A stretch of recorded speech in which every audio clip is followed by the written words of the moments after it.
Good evening all. संध्याकाळची वेळ आणि मी संध्याकाळी ब्लॉग स्टार्ट करते कारण आहे ना दिवसभर आमचा असंच गेला माहिती आहे, खूप थकला.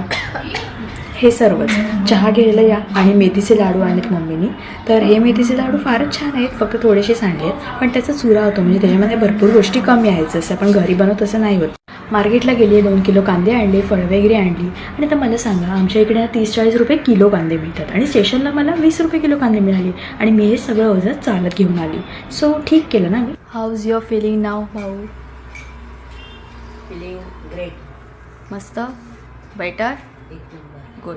तर प्युअरेट एक्वागार्डच्या सगळ्या मशीन्स एक बाजूला आणि आमच्या घरी उकळलेलं पाणी एक बाजूला. आज मी तुमच्यासोबत आहे ना एक मस्तपैकी रेसिपी शेअर करते, म्हणजे बोंबलांची रेसिपी.